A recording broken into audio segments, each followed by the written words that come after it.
بسم اللہ الرحمن الرحیم۔ السلام علیکم ناظرین اکرام، آج ہم حاضر ہیں بدھ والے دن کا پروگرام لے کر، جس کا موضوع ہے میں اور میرا دین، یعنی طریقہ زندگی۔ دین عربی کا لفظ ہے جس کا مطلب ہے راستہ، طریقہ، اس کے اوپر چلنے کا طریقہ کیا ہے؟ ہمارا دین اسلام ہے۔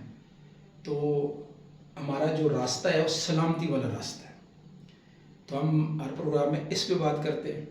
سلامتی والا طریقہ زندگی جو ہے وہ اس کی منزل کون سی ہے؟ دار السلام۔ دار السلام یعنی جنت۔ اور اللہ پاک جو ہے نا، ہم سب کو، سارے انسانوں کو، واللہ یدعو الی دار السلام، اللہ پاک سب کو بلا رہے ہیں، دعوت دے رہے ہیں۔ آیات کا مفہوم ہے کہ او دار السلام، سلامتی والے گھر کی طرف۔ اب اس سلامتی والے گھر میں پہنچانے والا جو راستہ ہے وہ آج میرے اور آپ کے سامنے موجود ہے۔ اب اگر ہم راستوں پہ چلیں گے تو منزل میں پہنچے۔ اس کے لیے واقعہ ہے، پہلے بھی آپ سنتے رہتے ہوں گے کہ سیدنا حضرت عمر فاروق رضی اللہ تعالیٰ عنہ، جن کو آج تک یعنی یورپ میں انگریز لوگ یہ کہتے ہیں کہ اگر مسلمانوں میں ایک عمر اور پیدا ہو جاتے تو قیامت تک ان کی حکومت ختم کوئی نہیں کر سکتا تھا۔ ان کے وہ سنہری اصول معاشرے کے لیے جو انہوں نے معاشرے کو دیے ہیں، معاشرے کو بہترین معاشرہ بنانے کے لیے، وہ آج بھی ان لوگوں نے اپنے ہاں لاگو کی ہوئے ہیں۔ تو حضرت عمر رضی اللہ تعالیٰ عنہ جو اپنی زندگی گزارتے ہیں نا، بڑی سادہ گزارتے تھے۔ کپڑوں کو پیبند لگے ہوتے تھے، کھانا بڑا موٹا کھاتے تھے، اور گورنر جتنے تھے نا، ان کو باقاعدہ جو ہے نا خط دیا ہوا تھا، ہدایت نامہ،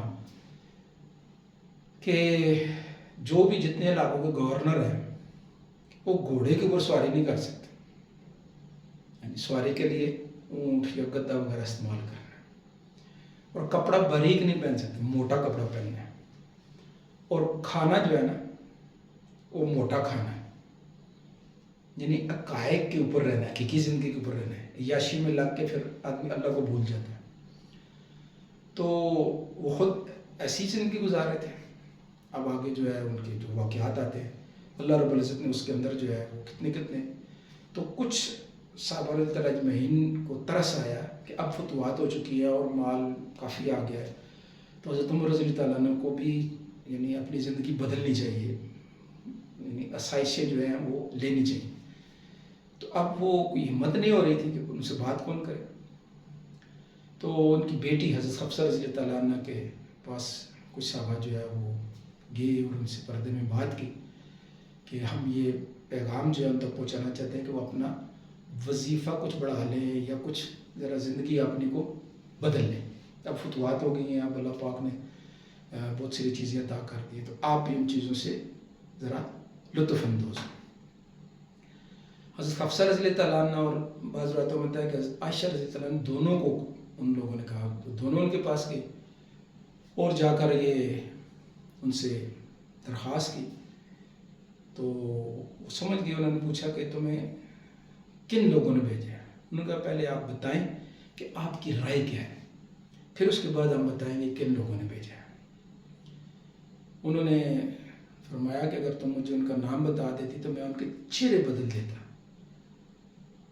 پھر فرمایا کہ تم بتاؤ بیٹی، تم بتاؤ تمہارے گھر میں نبی پاک صلی اللہ علیہ وسلم کا بستر کیا تھا؟ کہا جی ایک میڈے کی کھال تھی جس کو بچھا کر جو ہم سو جاتے تھے، ایک دوری کر کے ایک دفعہ جو ہے رات کو اس کو میں نے ذرا اور نرم کر کے، تو آپ صلی اللہ علیہ وسلم نے فرمایا نہیں، اس کو ویسے ہی کر دو کہ رات کو اٹھنے میں یہ رکاوٹ بنتا ہے، آرام دہ بستر۔ اب ہمارے نرم بستر زہر ہے، ہم تہجد کے لیے نہیں اٹھنے دیتے، صبح کی نماز کے لیے بھی ہم نہیں اٹھ پا رہے، تو کتنا بڑا نقصان ہوتا ہے۔ تو پھر فرمایا بیٹی ان لوگوں سے جا کر کہہ دو کہ میری مثال اور میرے دو ساتھیوں کی مثال ایسی ہے کہ میرا ایک ساتھی جو ہے توشہ لے کر چلا اور وہ اپنی منزل پہ پہنچ گیا، میرا دوسرا ساتھی یعنی ابو بکر صدیق رضی اللہ تعالیٰ عنہ، پہلا ساتھی حضرت محمد صلی اللہ علیہ وسلم کی ذات مبارک۔ میرا دوسرا ساتھی یعنی ابو بکر صدیق رضی اللہ عنہ ایک توشہ لے کر چلے اور وہ بھی ان سے جا ملے اور وہ اپنی منزل پر پہنچ گئے۔ تو بیٹی ان سے کہنا کہ میں ابھی راستے میں ہوں، اگر میں ان کے راستے پر، ان کے طریقہ زندگی پر چلوں گا تو ان تک پہنچوں گا، اگر میں ان کے راستے تک ان کے راستے پر نہیں چلوں گا تو میں ان تک نہیں پہنچ سکتا۔ یہ جو آج ہمیں سمجھ نہیں آ رہی نا کس راستے پہ جا رہے ہیں، کدھر جا رہے ہیں، تو انہوں نے یہ فرمایا کہ اگر میں نبی پاک صلی اللہ علیہ وسلم والے راستے پر نہیں چلوں گا تو ان کے ساتھ جا کے مل نہیں سکتا۔ تو ہمیں اپنا طریقہ زندگی جو ہے اس کے اوپر غور کرنا ہے۔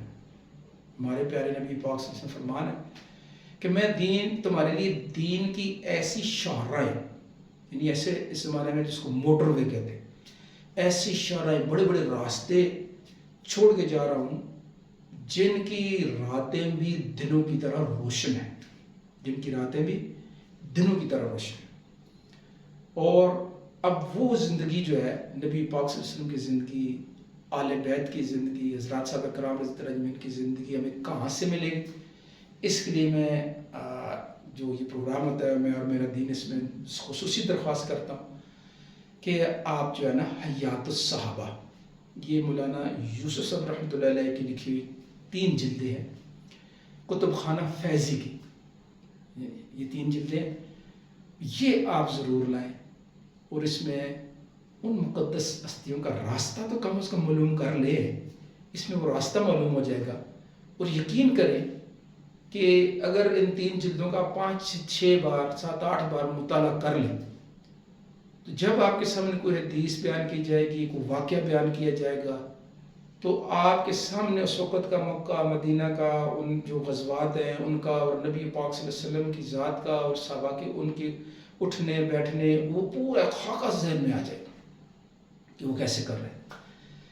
تو اس کے لیے امید ہے انشاءاللہ آپ نے جو ہے تھوڑی سی توجہ کر کے حیات الصحابہ اس کو ضرور مطالعہ کرنا ہے۔ ہر آدمی، ہر مرد، ہر عورت، مستورات کے لیے بھی بہت ضروری ہے۔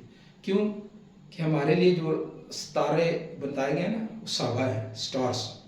تو ہمارے مردوں کے لیے صحابہ کے مرد نمونہ ہے، ہماری عورتوں کے لیے صحابیات، صحابہ کی عورتیں نمونہ ہے، ہمارے بچوں کے لیے صحابہ کی بچے نمونہ ہیں۔ تو ان سب کے واقعات جو ہے نا آپ کو حیات الصحابہ میں ملیں گے، اور حیات الصحابہ اور بھی بہت سارے لوگوں کی لکھی ہوئی ہیں، لیکن آپ کو جو چیز یہاں سے میں چاہ رہا ہوں، جو چیز آپ کو ملے گی وہ صرف مولانا یوسف صاحب رحمۃ اللہ علیہ کی لکھی ہوئی کتاب میں سے ملے گی، کیونکہ انہوں نے جب یہ کتاب لکھی تھی پہلی عربی میں لکھی تھی، پھر اس کا اردو میں ترجمہ مولانا احسان الحق صاحب نے۔ تو اس وقت کے عرب علماء بھی حیران ہو گئے کہ عجم میں رہنے والے کسی شخص نے کتنی فصاحت کے ساتھ یہ جو صحابہ کی زندگی چنی ہے، تو یہ وہ بھی حیران ہو گئے تھے۔ تو حیات الصحابہ مولانا یوسف رحمۃ اللہ کی عربی میں ایڈیشن جو ہے نا وہ بیروت سے بھی شائع ہوتے ہیں، عرب ممالک میں بھی جائے ہوتے ہیں، بڑی اچھی انہوں نے اس کی وہ کتب شائع کرتے۔ تو ہمارے لیے بھی ضروری کہ اردو ترجمے میں کتاب موجود ہے تو اس کو ضرور مطالعہ کریں۔ تو جو گزارش ہوتی ہے آخر میں کہ ہمارے پروگرام کو دوسروں تک ضرور پہنچانا ہے، اپنے متعلقین، اپنے تعلق والوں پر یہ لازمی پہنچانا ہے۔ اس کے ساتھ ہی کل ہمارا پروگرام ہوگا جمعرات والے دن کا، میں اور میری صحت۔ تب تک کے لیے اجازت، اللہ حافظ۔